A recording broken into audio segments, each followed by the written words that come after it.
kosong lagi. Ya, muslimat duduk di masjid lama.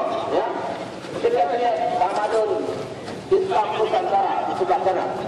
Jadi, yang sudah datang, saya kembali kepada pengurusi. Assalamualaikum warahmatullahi wabarakatuh. Takbir.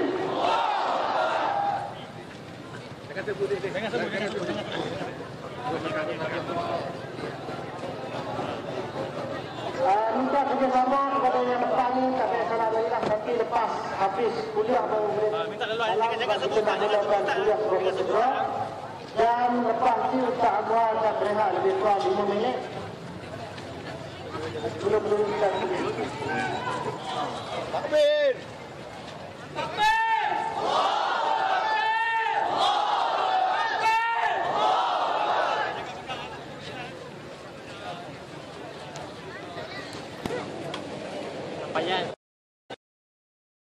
Di sini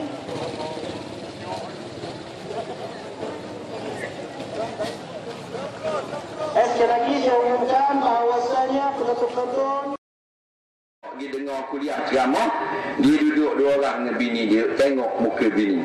Orang duk tengok kitab, dia tengok muka bini dia.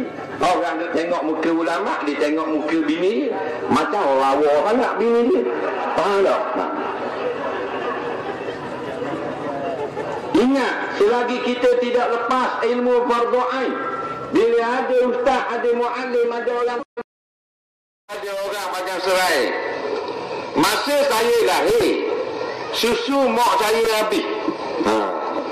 Mak saya suruh kakak saya menyusukan saya. Adakah saya nak panggil kakak saya tu mak? Soalan kedua, saya ada buat salah kat orang. Macam mana saya nak minta maaf kat orang tu? Sedangkan dia dah pindah alamat dan nombor telefon. Dia tak ada apa perlu saya buat untuk minta maaf. Baik. Bila kita ada buat salah dengan orang dan dia sudah berpindah, kita kena berusaha untuk mencarinya. Sampailah kita putus asa daripada bertemu atau menghubunginya, maka kita berdoa kepada Allah, mudah-mudahan dia memberi maaf kepada kita di akhirat nanti. Kalau sekarang lebih mudah, ada dalam Facebook, tulis dalam Facebook, saya ingin memohon maaf kepada si Fulan bin si Fulan yang dulu duduk di sini. Sekarang saya tak tahu di mana dia duduk. Lagi senang lah, orang boleh baca dan seumpama cara gitu. Kemudian pula masa dia beranak, mak dia tak ada susu. Ayah lebihlah lagi, dah mak tak ada susu. Maka mak dia ni menyusukan dengan susu kakak dia. Adakah dia kena panggil kakak tu mak susu? Dengar molek. Memang mengikut kaedahnya kakak dia dah jadi mak susunya. Tetapi kakak dia sudah tersedia menjadi mahram dia, maka tidak lagi berstatus sebagai mak susu dia. Hanya itu pada tulisan saja. Sebab yang nak tujuan nak mengubahnya ialah daripada ajnabiyah kepada mahram. Ada pun kakak yang mengopek, telah pun kakak dia, mahram dia, maka tiada lagi dikatakan sebagai ibu susunya. Soalan seterusnya,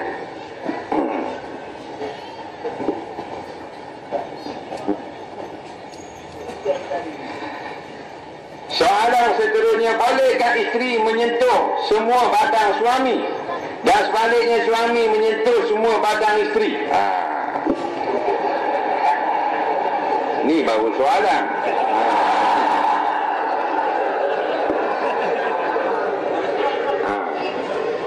Jadi dengar boleh, bila kita berkahwin, aku terimalah nikahnya dengan mas kahwin yang tersebut itu, maka sah nikah. Maka isteri kita halal bagi kita, kita halal bagi isteri kita.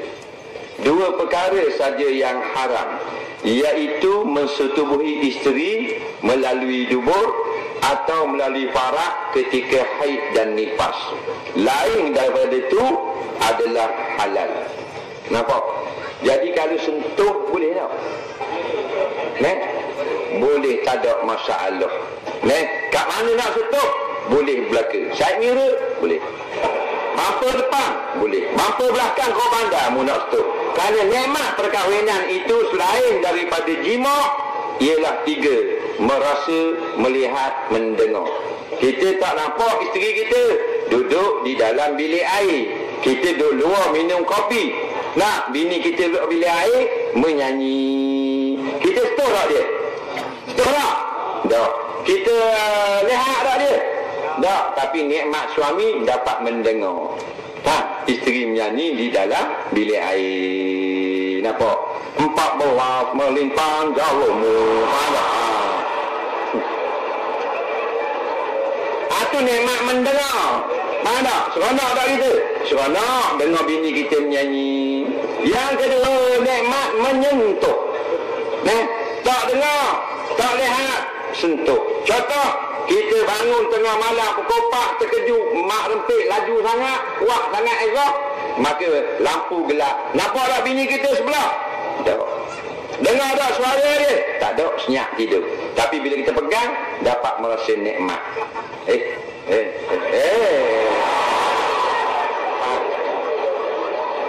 Jangan marah kamu tanya, aku jawab. Nikmat tak? Gitu juga suami sentuh isteri, isteri sentuh suami. Yang ketiga, nikmat melihat. Tak sentuh, tidak dengar, lihat. Nampak? Jangan kita anggap suami isteri hanya seks semata-mata. Ini salah. Sempitnya tentang halal nikah. Melihat juga menyeronokkan. Nabi kata barang siapa yang melihat wanita cantik di tengah jalan, baliklah melihat isterimu. Nampak? Kerana sama sahaja. Kiat pula dengan perempuan. Siapa tengah jalan, di luar rumah nampak laki-laki lain, maka balik kepada suamimu. Tengok puas-puas, tak ada masalah. Kita balik, tak mesti kita jima. Tengok kadang-kadang sudah mengenyangkan. Betul tak? Ada minyak? Ada? Kedua. Satu je. Biasa-biasa nak dua tak? Tak nak? Ambil penakut pahit ni. Bini ada main? Bini ada main? Dia tak main? Dia tak dengar. Tak lah, kalau ada orang nak kasih juga, ada nak tak? Kalau ada orang nak. Dia tak dengar, dia tak dengar. Dia tak main kan? Tak main.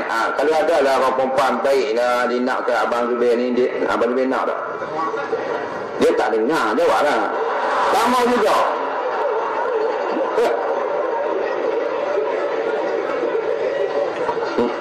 Berat mu ni. Jadi melihat juga nikmat. Kita balik kerja, kita tengok bini kita duduk basuh pinggang. Kita nampak tak? Juga satu nikmat memandang dia panggil. Isteri pula tengok suami, nikmat juga walaupun tak dengar suara dan tidak menyentuh. Jadi mu nak pegang kat mana bini pun tak apa. Nak pegang kat atas, kat bawah, kat tengah, kat belakang, tepi, corner lock, boleh belakang, ada masalah. Bini kita yang dah dia pegang, bini orang. Baru dah laki kita juga, bang, ngajak bang.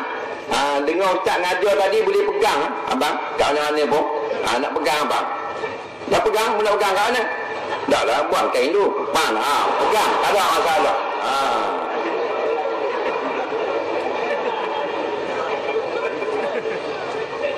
Bila buat tandingan memancing, setiap tandingan di kolam atau di pantai, guana hukum dapat duit dia tu. Dengar model.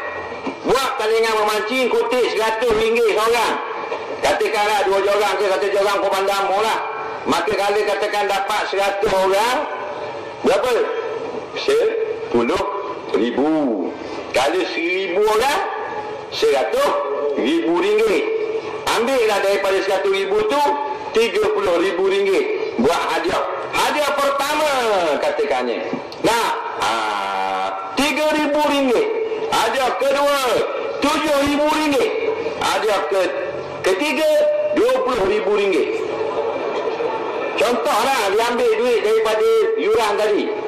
Kemudian orang pun yang mana bernasib baik dapat hadiah tu, itulah judi namanya. Nampak lagi?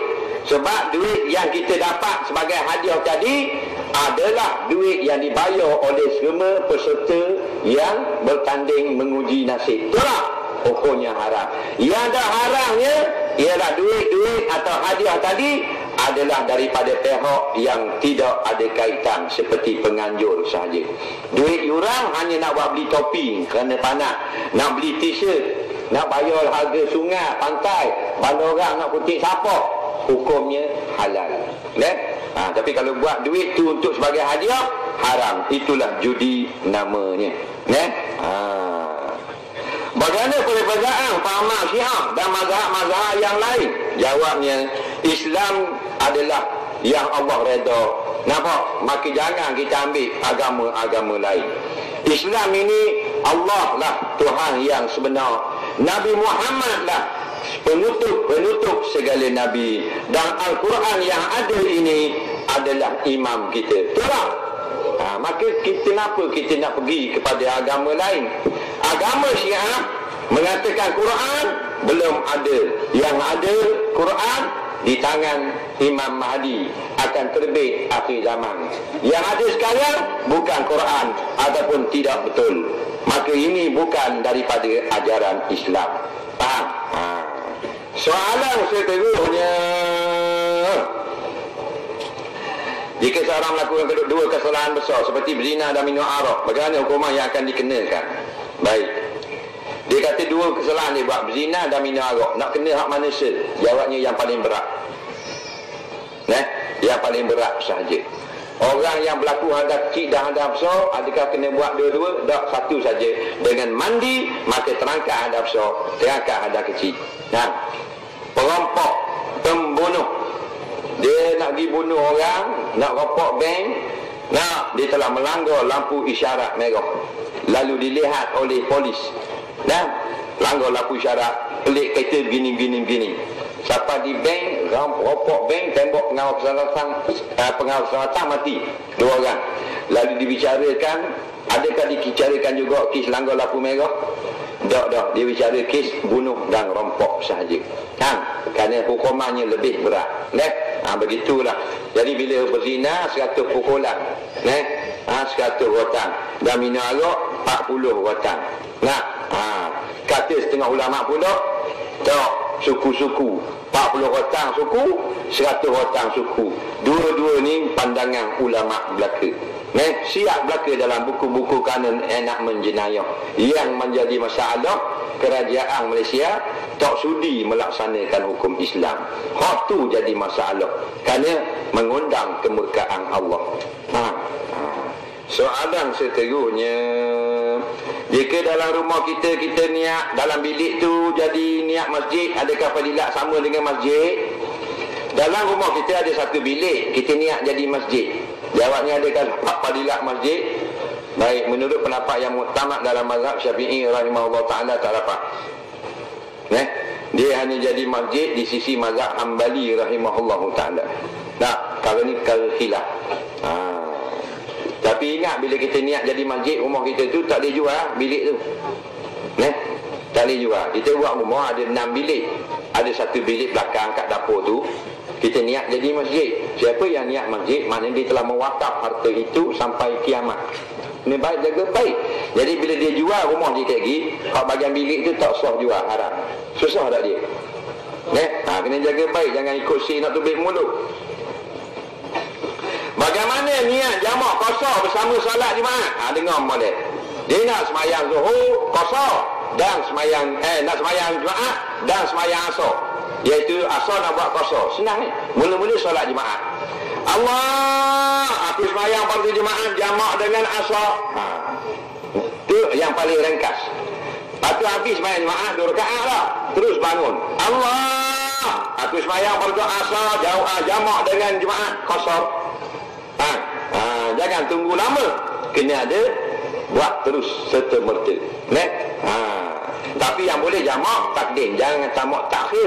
Mayan Jumaat buat dalam waktu Asar. Tu bengong orang panggil. Faham tak? Balik di rumah sampai di hotel, nampak pinjam tokat saya main Jumaat seorang lah bilik. Ittaqullah, kenapa seorang diri? Tu balik awal. Kalau seorang tu dia nak nikah gantung untuk mengelakkan diri daripada zina, tapi keluarganya tidak izin dan beri sokongan, apakah hukum jika dia teruskan niat dia untuk nikah gantung? Apakah tindakan yang dia perlu buat? Baik. Nikah gantung ni, bila menikah, mereka mensyaratkan belum lagi berlaku pertemuan yang menyebabkan wajib nafkah. Maka kalau kita nak mengelakkan zina, tak ada jalan lain. Fa'alaikum bizawaj, maka atas kamu dengan perkahwinan. Nampak? Itulah yang terbaik. Beritahu kepada keluarga ayah, kita tak larat dah nak tunggu. Ayah tahu kita kahwin, mak tahu kita kahwin, kita dah lena ni, kaki mandu mak. Kita ni bukan kata rapuan, lembu kita nampak macam rapuan. Jadi mak kena bertanggungjawab kalau terjadi apa-apa. Kena begitu. Ada juga. Dia halang-halang akhirnya terjadi perkara yang tidak baik. Soalan seterusnya, apakah hukum jual pakaian yang ada lambang salib cik dan lambang salib besar? Apakah hukum jual pakaian jenama tiruan? Dengar molek.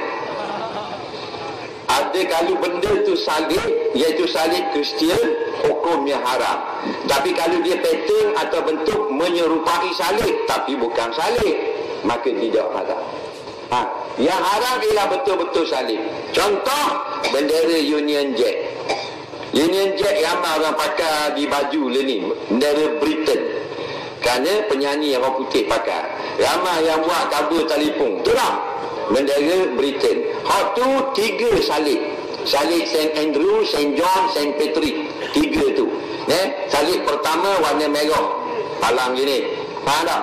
Salib kedua outline warna putih, di luar salib merah, St. Andrew. Kemudian salib silang gini pula, tu salib juga, salib St. Patrick.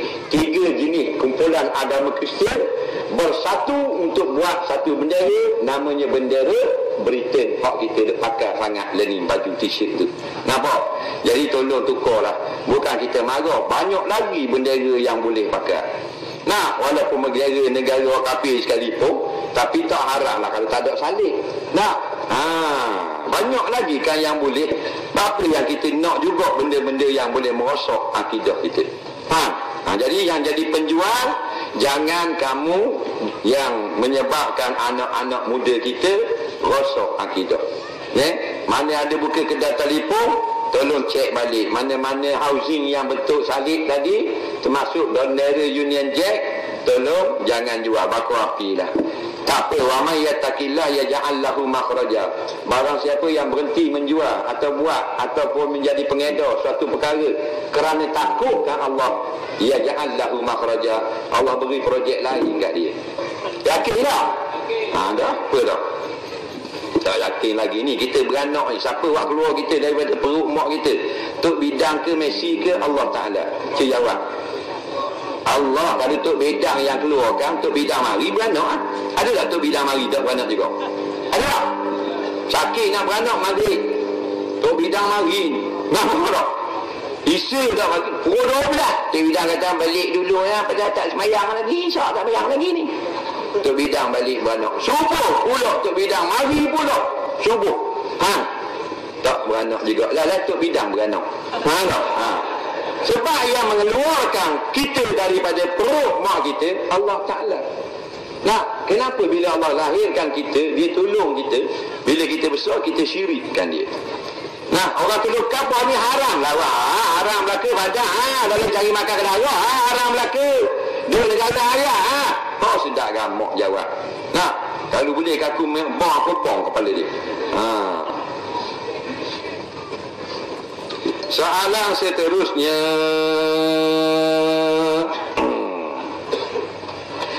apa hukum kita guna sabun muka buat daripada Thailand? Ada cop halal negara itu? InsyaAllah boleh kalau ada cop halal negara itu. Kerana Thailand ini sebahagiannya negara adalah duduknya orang Islam. Kemudian pula satu lagi, kita guna sabun muka buatan Turki tapi tak ada tulis halal. Dengar molek. Tanda halal ni bukanlah bermakna semuanya halal belaka. Tanda halal ini untuk memudahkan pengguna saja. Jadi caranya, apabila satu produk dihasilkan, pihak-pihak kerajaan yang berkenaan akan hantar wakil untuk tinjau, untuk cek cara dia buat halal ke tak. Bila comel belaka tak cara mesyarah, maka dikeluarkan sijil, maka dia boleh cop pada barang dia halal. Tetapi kalau masih tengok tu saja dia buat molek, lepas dapat sijil dia buat haram balik, kita tidak tahu. Faham? Cuma kita boleh gunakan tanda halal itu dari segi syaraknya, batin kita dah tahu, untuk memudahkan dalam beramal dalam agama. Boleh pakai halal dah. Tetapi ingat, jangan kita pukul, jangan kita yakin, jangan kita hukum. Bila tak ada tanda halal, makna haram. Salah. Yang jelas haram, ingredient dia tu ditulis benda yang haram. Babi, tulang babi, binatang yang tidak disembelih, gelatin, haram. Tapi kalau benda tu tidak haram, walaupun mari daripada Jerman, daripada Sepanyol, daripada Itali, cuma tak tulis haram, hukumnya tidak haram. Jadi kalau kita ragu lagu mana? Berasa keraguan. Kadang-kadang Allah sayang pada kita lebih sikit, dia akan jadi merasa ragu bila kita nak makan benda tu. Maka kalau begitu, Nabi sudah jawab, bukan saya jawab. Nabi kata, dak ma yuribuka ila ma la yuribuka. Kalau mau ragu, tinggalkan. Ada banyak lagi produk yang tidak meragukan. Nah, soalan seterusnya, setelah saya masuk tandas, setelah rasa puas, habis buang air kecil, saya keluar dari tandas. Memang tak tidur situ. Dia tulis juga ni. Batu saya berjalan-jalan, saya rasa macam air terpancut daripada kemaluan saya. Kemaluan dia lah, bukan saya. Adakah itu air kencing? Kalau bukan air kencing, sah takkah itu buat semayang? Saya selalu was-was. Apakah ubat penyakit was-was? Dengar molek. Bila sudah kecing, keluar, basuh belaka, berjalan, berasa ke keluar air kecing. Ini ramai orang kena penyakit ni. Yang pertama, kalau ada dia air kecing sungguh. Yang kedua adalah was-was syaitan sahaja. Baik. Sebab apa terjadi? Kalau betul tu kecing sungguh, maka dia bercakap dedas. Dalam kitab kata silisil maut, orang yang sentiasa keluar kencing, maknanya air kencingnya tak boleh nak stop dengan molek. Sebab apa terjadi penyakit dedas? Dua keadaan. Yang pertama, yang banyak sekali, bila nak kecing, dia tahan. Jangan tahan. Yang kita boleh tahan, nak minum air. Bila kita rasa naik motor, nak minum air, maka kita tak minum lagi, tak rosak perut kita. Tapi bila kita naik motor, rasa nak kecing, kita pun tahan, maka rosak kemaluan kita. Ingat tu, jangan tahan. Sikit apa, lama-lama jangan. Sebab ni kemaluan. Ada contoh-contoh. Dia mau tanya, aku tunjuk ni. Orang puan jangan tengok. Faham tak? Dia sebelum sampai di pundi kecing, air kecing dalam pundi kecing, dia ada satu kipas, pintu kecil. Yang kipas ni lah yang mengawal perasaan nak kecing dan nak berhenti kecing. Bila nak berhenti kecing, kita tutup kipas tu. Bila kita nak kecing, kipas tu terbuka. Faham tak? Bila kita nak kecing, tapi kita tahan, tekanan air kecing ni lama-lama dia menjahanamkan kipas tu, jadi longgar dan sebagainya.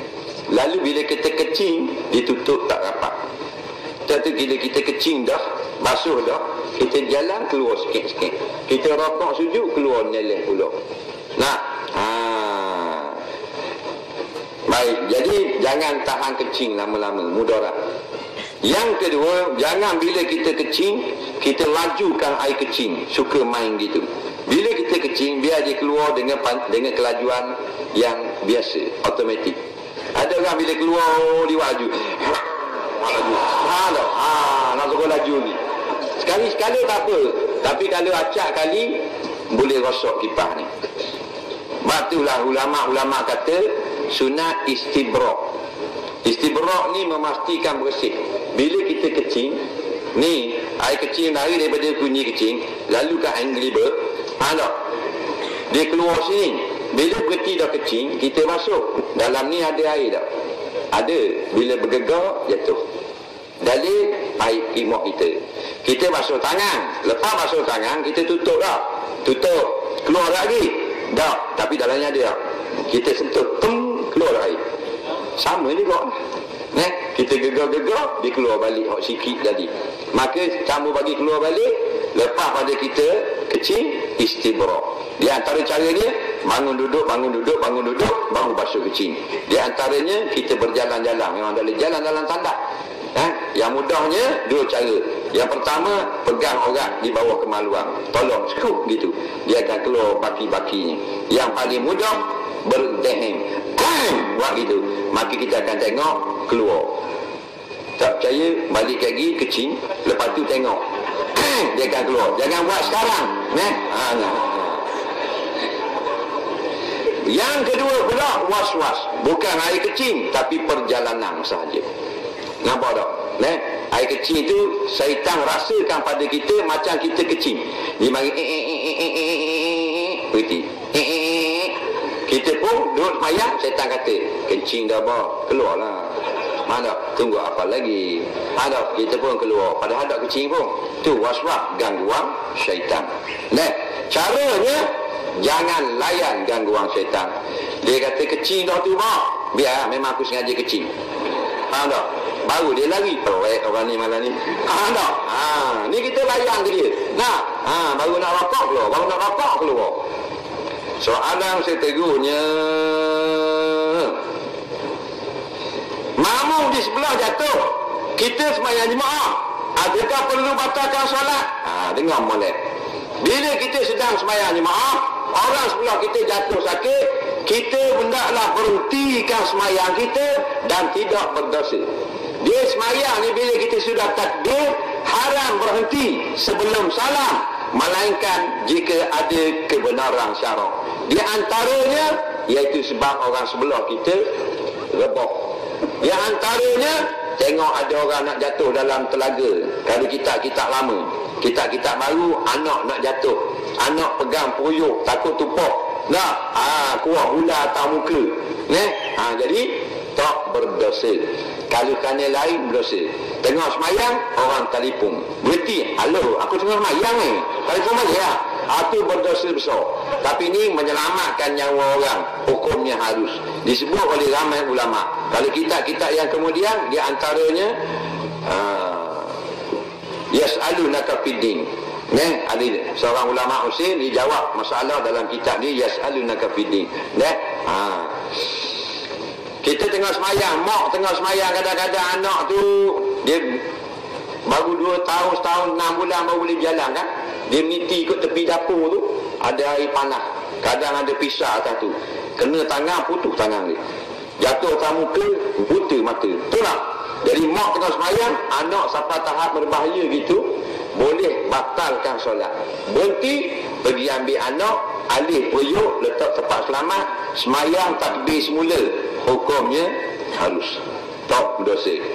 Bahkan kita tengah semayang, orang curi beg duit, boleh berhenti dan kejar pencuri, ambil balik kita punya beg dan semayang semula. Kalau orang kata tak batal kejar orang curi, kejar tu tak batal lagi pasal selamat harta. Tapi kau ni doa kejar, temu, ikat bagi bala boleh, sambung balik tayak awal di lokap boleh. Tu kau doa, kau muktamad kata batal, tapi tidak berdosa batalkan semayang dan dikejar pencuri. Tapi dah kita tak belajar, tak dengar, tengah semayang orang ambil beg, tengok saja. Betul tak? Orang curi pula dia tak ambil kat tayak akhir dah, dia ambil sujud rakaat yang pertama. Bermakna ada satu rakaat lagi kali subuh, dah tak boleh lari. Dah nampak abang ambil beg makcik, tapi makcik tengah sujud tak boleh nak buat apa. Orang belajar mungkin ambil bering, tak ingat lagi dengar, mungkin kata sakit lutut. Makcik lama tak tengok makcik main kuliah ni apa, kuliah muslimat. Tak boleh nak main lah ni, sakit lutut sangat, tak boleh duduk lama. Pasal apa kuliah punya pasal. Tapi kalau bagi duit, buat Islam, rombongan Kuala Lumpur dengan JKK, beres. Kalau bagi beri, tak sakit lutut pula. Haji Minah binti Wahid, kuliah, gitu jalan. Dapat beri. Faham tak? Mengaji, sakit lutut. Ini masalah. Jadi dia dah tengah sujud, nampak orang ambil beg duit, nampak orang ambil cicing, nampak orang ambil gelap, tengok saja. Pasal apa? Semayang bangun 3 rakaat hari bah. Sedap kawan tu start betul relax balik. Maka dalam kitab mereka kata boleh berhenti dan kejar pencuri. Kita tengah semayang, anak kita kadang-kadang berangkak sampai kat tangga. Ada 5 anak tangga, umur baru kata 9 bulan, boleh jatuh patah dah. Patok. Kita berhenti semayang, tutup pagar tangga, maka nak menyelamatkan nyawa anak kita, tidak haram semayang semula. Nah, kerana budak kecil boleh jaga diri dah, tangga kita. Dah. Kita tengah semayang, bini kita pula orang kok kat tangga, biar dia jatuh. Dah. Pasal dia besar dah. Soalan seterusnya,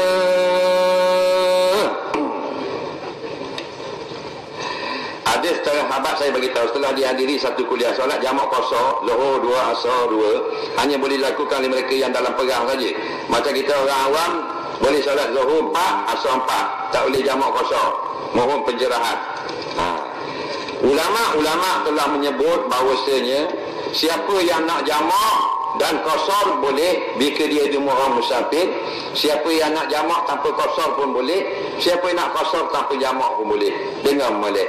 Bila kita musafir, kita tak wajib jamak, kita tak wajib qasar. Kita hanya boleh. Dan bila kita jamak, tak wajib kita qasar. Maknanya boleh kita jamak dengan 4 rakaat. Dan bila kita qasar, tak wajib kita jamak. Contoh, boleh kita nak semayang Zuhur 4 rakaat dan Asar 4 rakaat, jamak takdim. Boleh juga kita nak qasar, Zuhur 2 rakaat, Asar 2 rakaat. Boleh juga kita nak mix campur, Zuhur 4 rakaat, Asar 2 rakaat. Boleh juga kita nak Zuhur 2, Asar 4.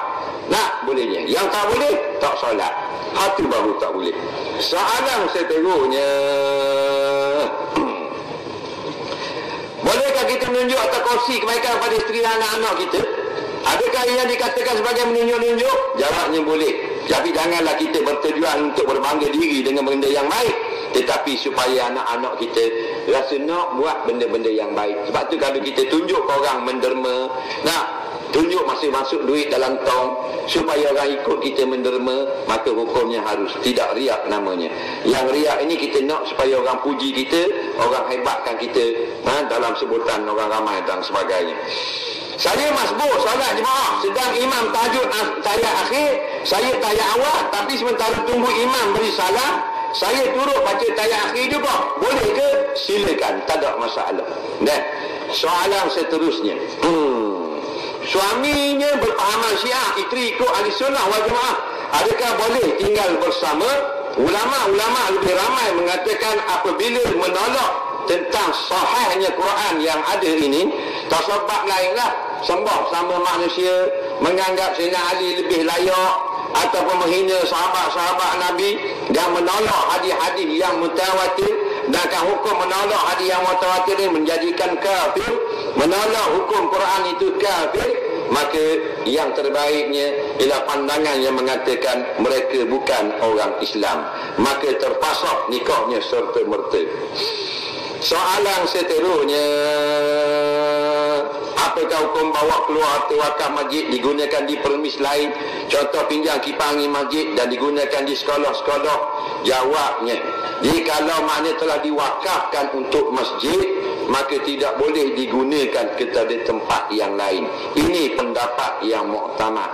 Tetapi jikalau harta wakaf masjid itu tidak digunakan kerana banyak, lalu digunakan di tempat lain supaya dapat berjalan pahala kepada orang yang mewakafkan, hukumnya harus seperti ada banyak Quran yang diwakaf di masjid, dan yang dibaca hanya 3-4 biji saja orang guna, yang lain sudah berdebu, maka kita ambil inisiatif, kita ambil Quran tu, kita beri kepada sekolah agama dan mereka guna, maka hukumnya harus. Soalan seterusnya,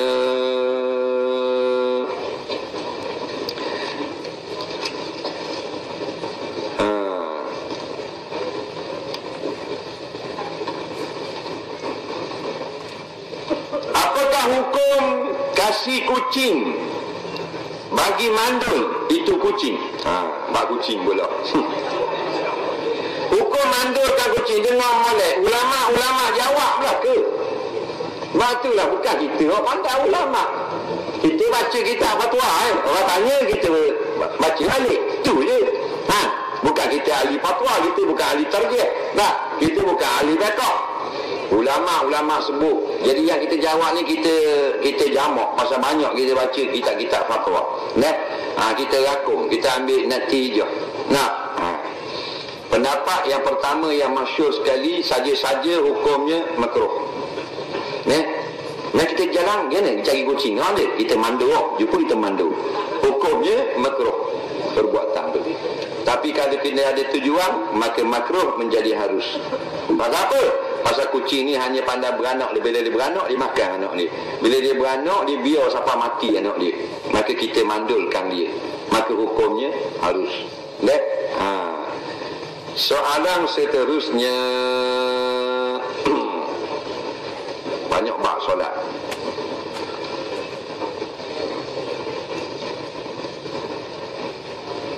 Apakah sahabat isteri yang tidak solat kerana suami yang tidak solat dan tidak menyuruh dia untuk solat? Siapa yang berdosa? Dengar molek. Seorang perempuan apabila dia belum berkahwin, dia duduk dengan ibu bapa dia, maka ibu bapa dia yang bertanggungjawab atas solat dia. Allah kata muru auladakum bisalah wa hum abna'u sab'in fadribu 'alaiha wa hum abna'u ashrin. Hendaklah kamu suruh anak kamu mula semayang bila umur 7 tahun. Dan bila genap 10, kamu pukul kalau dia tak semayang. Faham?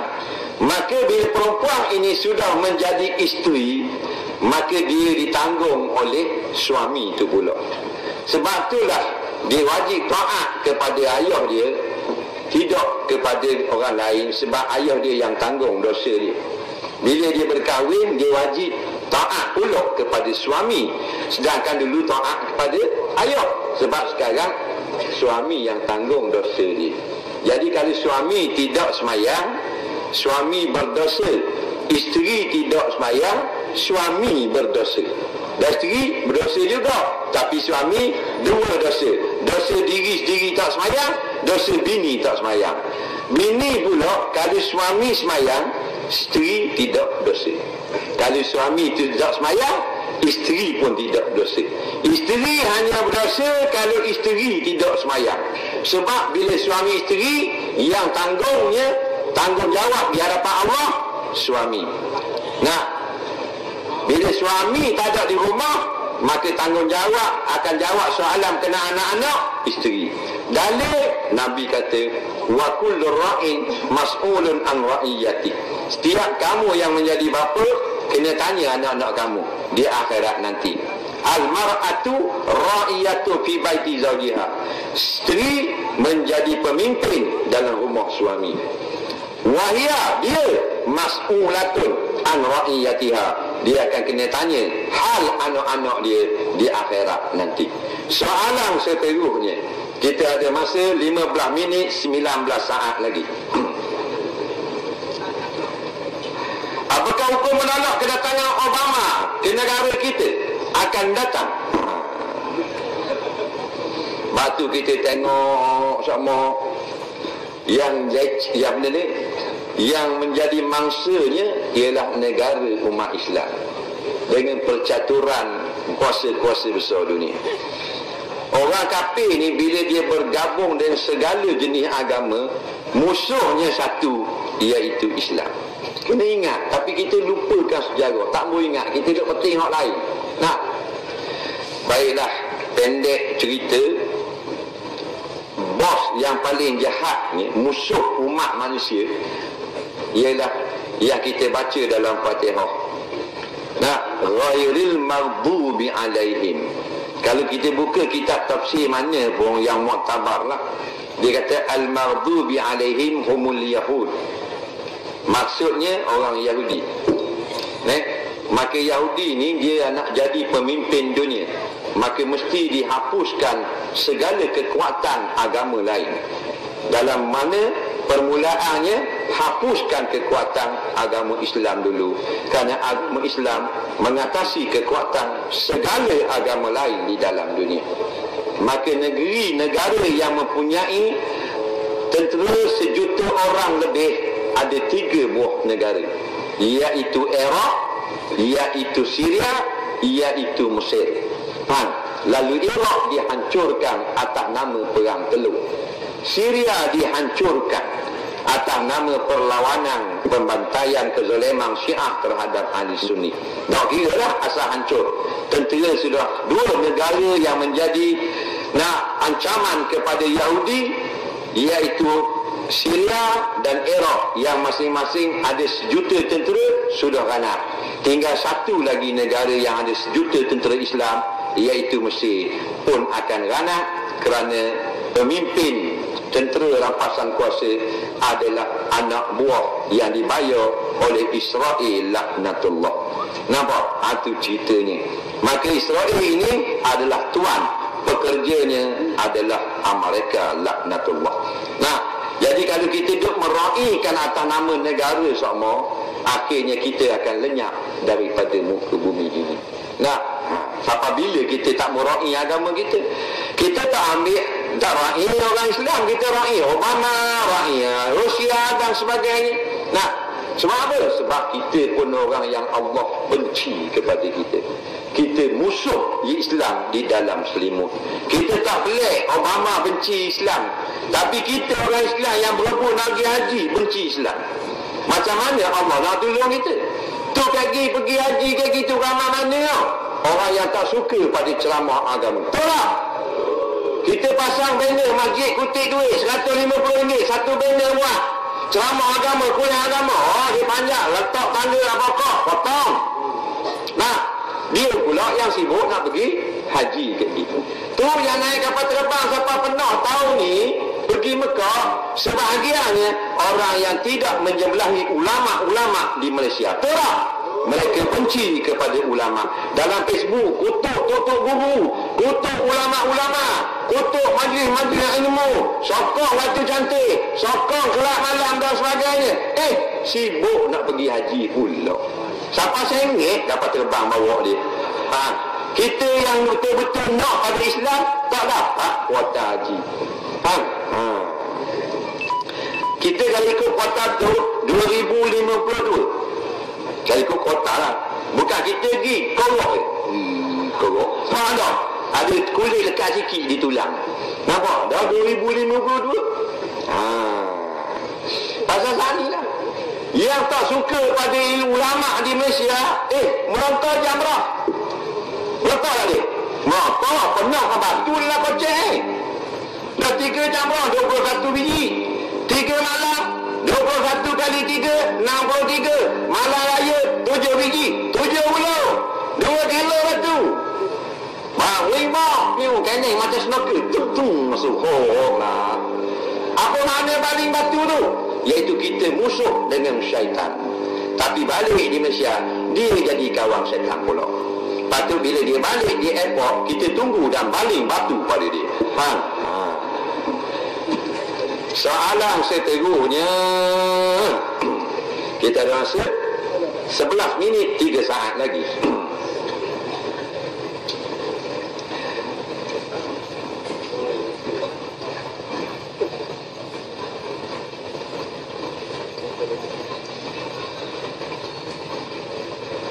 Salah tidak saya berkahwin menggunakan pinjaman bank sebab saya tak mampu. Baik, dengar boleh. Kalau kita tidak mampu, kita berhutang untuk berkahwin. Pokoknya sah dan nikah, sah. Pokoknya haruslah perbuatan kita, harus. Dengan syarat jangan kita buat muamalah yang haram. Dua biasanya yang biasa orang berhutang popular. Berhutang kerana pergi haji, berhutang kerana nak kahwin. Hukumnya harus. Soalan seterusnya, apa hukum orang tidak solat Jumaat sebab imamnya UMNO?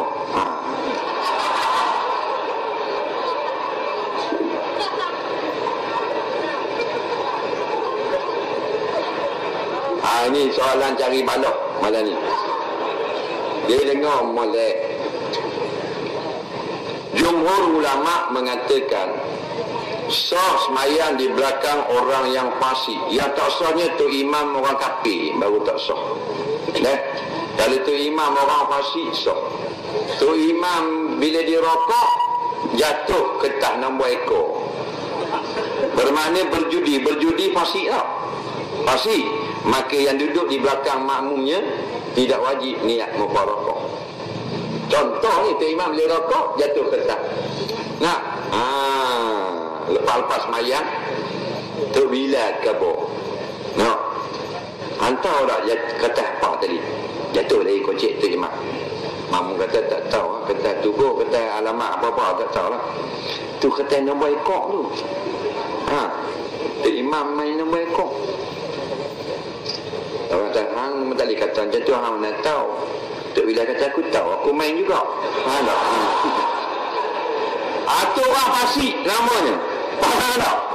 So, kita semayang. Dengar molek, siapa yang tidak, yang mananya menyokong peraturan-peraturan sekular semata-mata kerana kejahilan ni, dia bukan orang kafir, dia orang fasik namanya.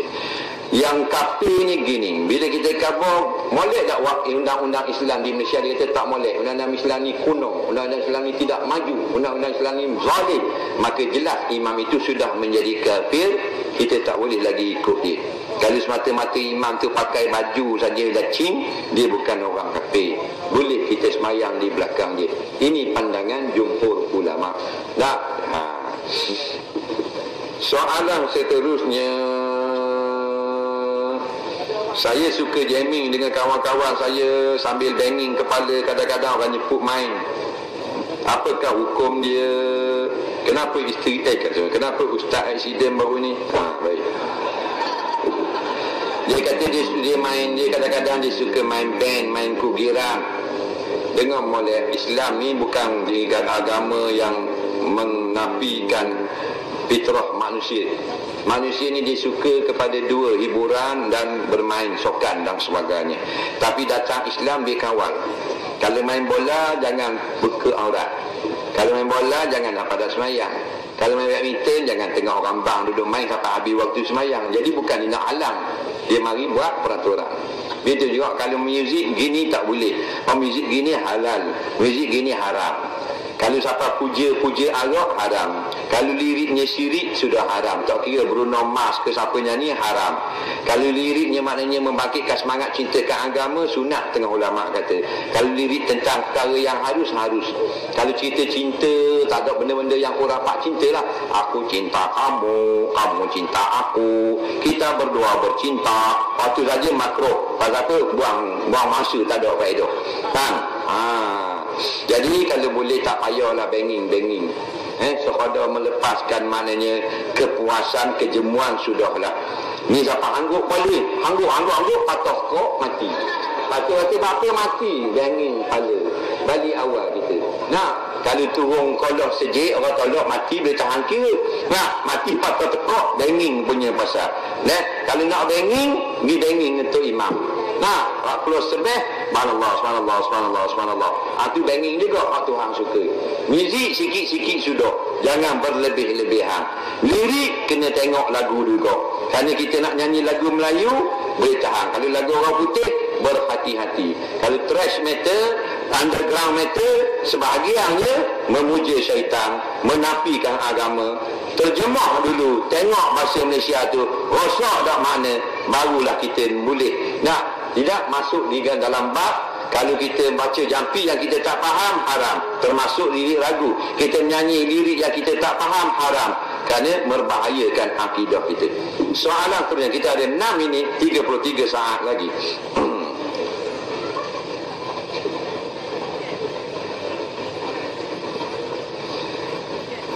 Macam mana kalau kita nak tegur pemimpin yang memang buat salah? Nak tegur macam mana? Jawabnya tegur macam biasa. Macam mana lagi? Takkan nak terbang depan dia. Contoh telah ditunjukkan di zaman sahabat, di zaman Sayyidina Umar, di zaman salafus salih, di zaman ulama-ulama dulu. Imam Syafi'i menegur pemerintah, Imam Hanbali pernah menegur raja. Tapi adab-adab dengan raja mesti dijaga. Tak boleh nak tengking-tengking, tak boleh nak cakap kasar. Haram tetap haram. Bila kita tengok seorang menteri di depan kita, umpamanya buat satu kesalahan, maka mufti kena tegur, imam masjid negara kena tegur, jakim kena tegur. Jangan takut, tegur dia, wahai menteri yang kami sayangi, apa yang anda buat ini adalah haram di sisi syarak. Maka tolong betulkan keadaan supaya Allah tidak murka kepada negara kita. Bila kata-kata gitu, dia pun pecah kita. Alhamdulillah. Tanda Allah sayang kepada kita. Kita nak menteri sayang ke Allah sayang? Dah apa dah. Kenapa Ustaz aksiden? Sebab saya nak masuk TV. Sebab kuliah tak boleh masuk TV. Kuliah UAI tidak dibenarkan masuk dalam televisyen. 37 siri hanya keluar 4 siri. Ada 33 siri lagi. Rugi Astro. Nah, tapi atas asal orang politik jangan benarkan sama sekali keluar di dalam televisyen. Nampak tak? Yang boleh Gangnam boleh. Lepas tu gambar orang berjoget boleh. Gambar orang telanjang boleh. UAI tak boleh. Tapi dia tak reti padahal orang beli CD kita keluar dalam TV tak? Tak. Orang beli CD, lepas tu pasang keluar dalam TV ke keluar dalam mesinnya?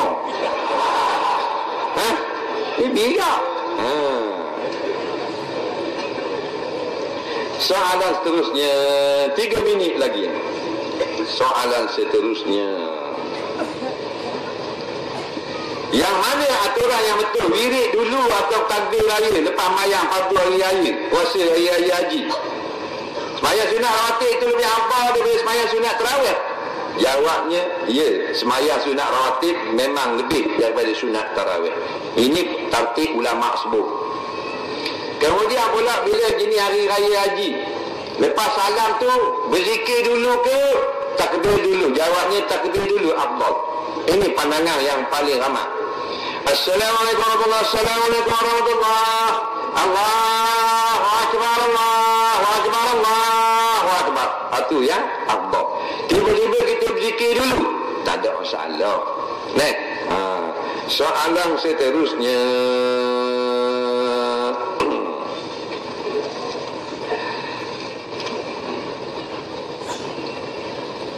saya ada penyakit was-was dalam niat dan perbuatan. Bagaimana nak hilangkan? Baik, dia kadang-kadang dia mari dekat ambil wuduk, kadang-kadang kat mandi junub. Ada budak mandi junub 4 jam duduk asrama. Ni mak dia cerita, masuk pukul 3 pagi, siap pukul 7 mandi junub. Dia akan mandi setengah jam, nak jatuh niat saja Allah bunyilah telur, ambil gelas tuang air sahaja, Allah dah rasa pula. Ada tak ada situ mukorona. Nampak? Nak mukorona kamilah. Payah nak masuk dia. Akhirnya diperdayakan syaitan. 4 jam. Terletak hidup di dalam bilik air. Akhirnya dibuang selama. Tidak dibenarkan untuk dia selama. Kerana orang lain satu bilik air boleh guna nafsu orang, kita orang membukakan masalah. Jawabnya memang lama dah syaitan pada contohnya takbir semayang masih apa semayang masih masuk kata-kata kita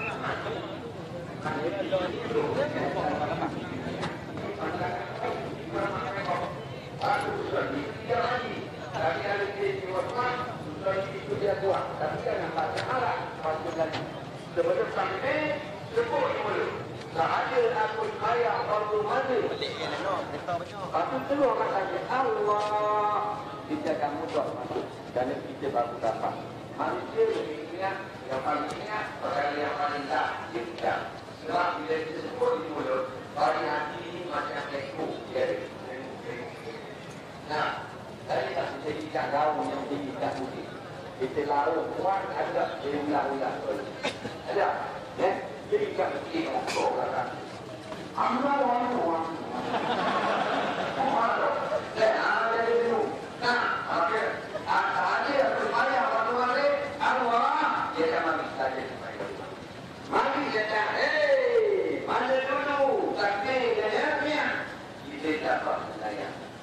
Gimana pula walaupun mulia saya sebut saya tahu. Dia jawab memang saya tahu tapi aku malah baru saya tahu niat tu. Saya tak akan lalu. Boleh dia lagi ya. Mulia dulu takbir kemudian Allah astagfirullah. Dia tak boleh pula. Boleh niat dia takbir dulu astagfirullah. Dah nyangkut belakang juga. Ada putih bodoh.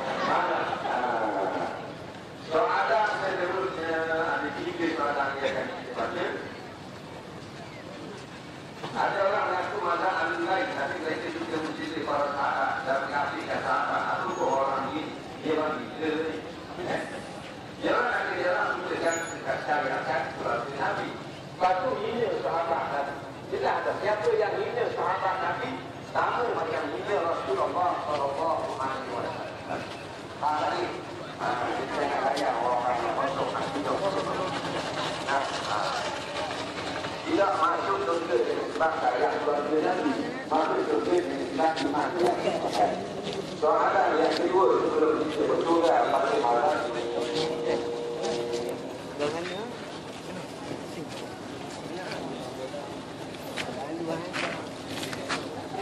habis lah serang ama itu sama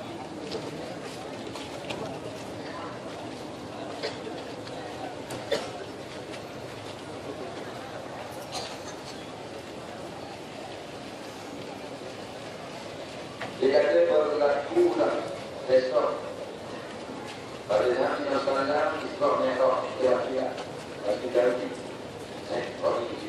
beberapa yang ada yang berlaku pada malam tersebut sehingga bertemu dengan Nabi Muhammad dengan Tuhan dan menerima waktu sembahyang lima waktu dan dikatakan Nabi Muhammad SAW melihat wajah Allah dan Tuhan Ta'ala pada malam tersebut dengan masa kepala ini benar sekali dilihat oleh Nabi Muhammad sendiri ada Tuhan beri jawapan untuk wilayahnya orang yang beriman dan orang yang akan menerima balasan daripada Allah memang panjang amalan yang lain tidak betul-betul dalam surga tapi ada lagi nikmat yang sangat besar dan lazat iaitu sehingga iaitu nikmat melihat Allah dalam surga benar perkara itu harap Tuhan berkata berikan jawapan sesuai layak ada orang yang berkata Islam dan syariat ini tidak berikan panjang dan setelah negara ini yang disiap dan sebetulnya berbeda manusia dan agama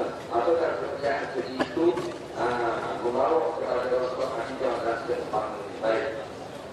Adakah maknanya Nabi SAW pada malam sebuah merah melihat Allah SWT? Dia berdiri disebut malam sebuah merah di situ bagi pendirian Ibrahim. Begitu juga yang akan dibagi Ibrahim. Berdiri yang tak mampu dengan kok maksudnya yang begini berhenti anak dengan dari Al-Quran ini ada hadis-hadis yang sahih dan mutawatir maka hadis-hadis menceritakan Rasulullah bertemu dengan Allah Subhanahu wa Ta'ala di atas langit bukan Allah di atas langit berlaku itu Nabi di atas barangkali Nabi di atas langit. Kemudian memang pun di dalam hadis melihat Allah pada malam Isra Mi'raj